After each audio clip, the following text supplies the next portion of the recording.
First of all, the birth sequence is completely astrological. The star in the east is Sirius, the brightest star in the night sky, which, on December 24th, aligns with the three brightest stars in Orion's belt.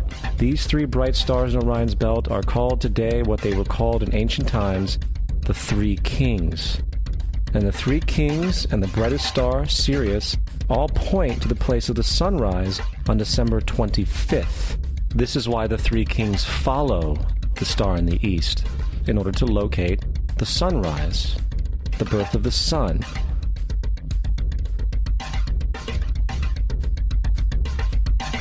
The Virgin Mary is the constellation Virgo, also known as Virgo the Virgin. Virgo in Latin means virgin. Virgo is also referred to as the house of bread, and the representation of Virgo is a virgin holding a sheaf of wheat. This house of bread and its symbol of wheat represents August and September, the time of harvest. In turn, Bethlehem, in fact, literally translates to house of bread. Bethlehem is thus a reference to the constellation Virgo, a place in the sky, not on Earth. There's another very interesting phenomenon that occurs around December 25th, or the winter solstice. From the summer solstice to the winter solstice, the days become shorter and colder. And from the perspective of the northern hemisphere, the sun appears to move south and get smaller and more scarce. The shortening of the days and the expiration of the crops when approaching the winter solstice symbolize the process of death to the ancients. It was the death of the sun. And by December 22nd, the sun's demise was fully realized, for the sun, having moved south continually for 6 months, makes it to its lowest point in the sky. Here a curious thing occurs.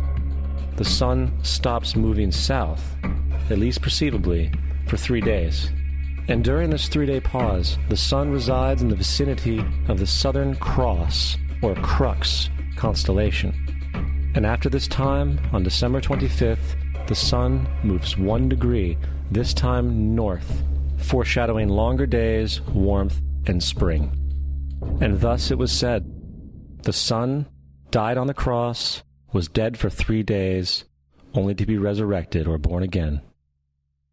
This is why Jesus and numerous other sun gods share the crucifixion, 3-day death, and resurrection concept. It is the sun's transition period before it shifts its direction back into the northern hemisphere, bringing spring and thus salvation.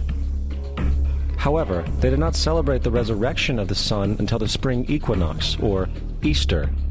This is because at the spring equinox the sun officially overpowers the evil darkness, as daytime thereafter becomes longer in duration than the night, and the revitalizing conditions of spring emerge.